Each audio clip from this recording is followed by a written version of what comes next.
Good afternoon, everyone. I'm sorry we couldn't finish Imagine, but you can imagine the rest of the song. I'm sure you all know it. I'm Lee Ellis, on behalf of my Executive Officer for Translational Medicine, James Ray, and my friend, we welcome you to Plenary 1, the premier plenary session at the SWOG meeting. I'm sure you all agree with that. These are the disclosures. No comments, but David, you're buying beers tonight. This is a very important slide, and I'm going to ask Dr. Blanke also to show this at the committee chairs meeting on Saturday. We had a biobanking meeting yesterday, and the U24 will be written soon. Nilsa Ramirez will lead that charge. And what we really need to know is if you have used any tissues whatsoever from SWOG trials that went through the bank, flew over the bank, had something to do with the bank at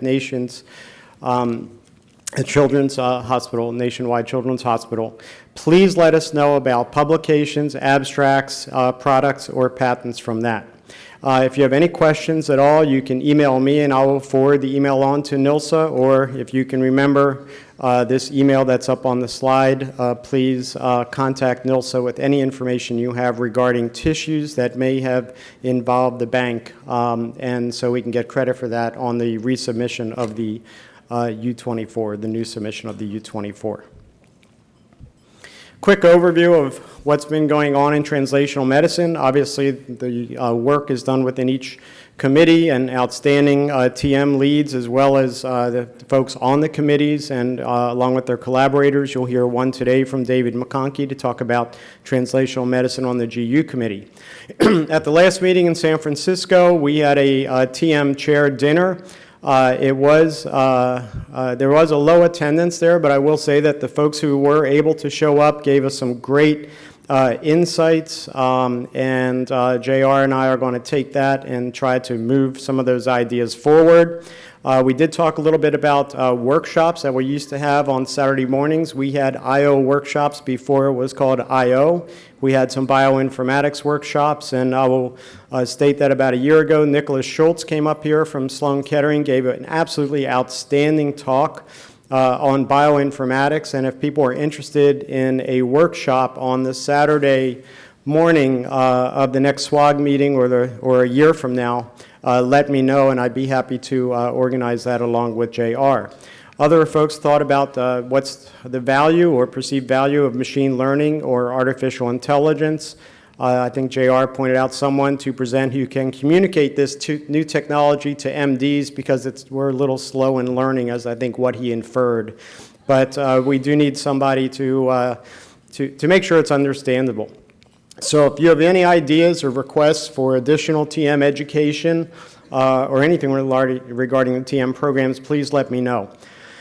We've had lots of questions about the ITSC. Ed Lewis here today and contributed greatly to a number of meetings, and JR and I will meet with Ed and members of his team tomorrow morning to talk about how we can continue the collaboration, even though the ITSC grant was not funded for a second 4 or 5 year term. But I think there's great potential in collaborating with both JAX and Cold Spring Harbor Labs.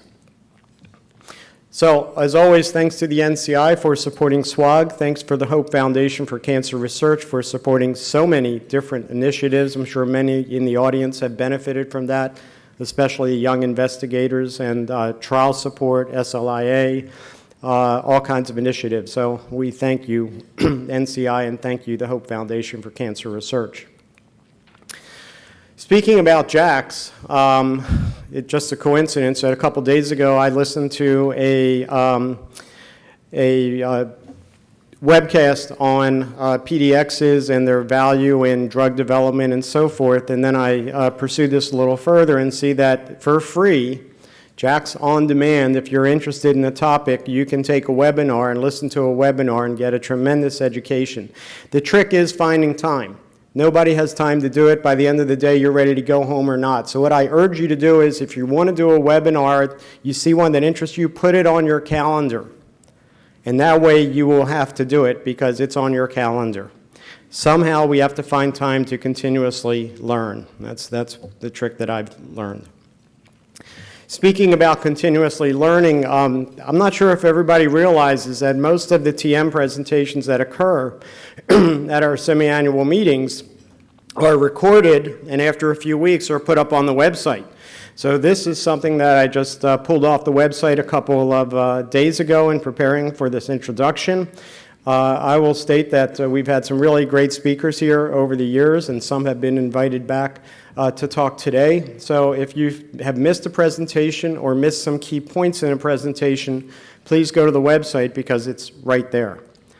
And I know Ignacio Estuba is here. I saw him at the I.O. meeting. He gave a magnificent talk on CMAC. I would doubt that everybody remembered everything he said during that talk or every assay that he's planning to do.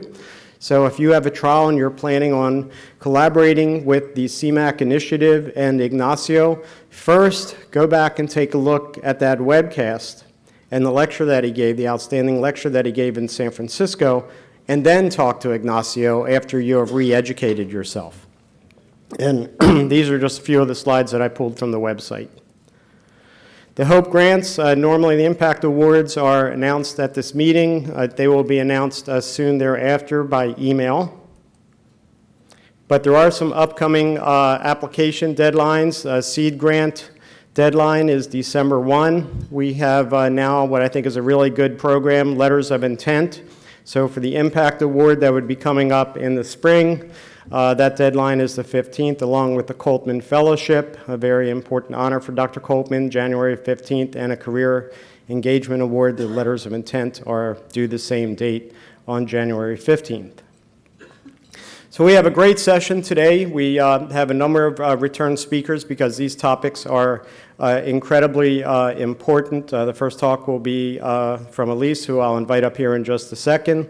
And she spoke on this topic a few years ago, and we need to update this because now we're over 100 reviews of requests for tissue.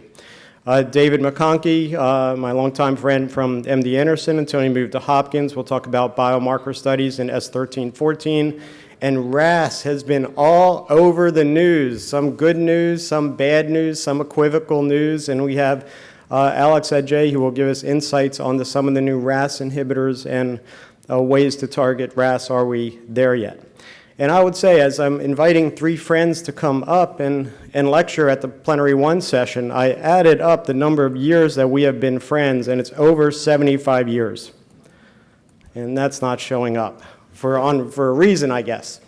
So with that, let's move to the first lecture.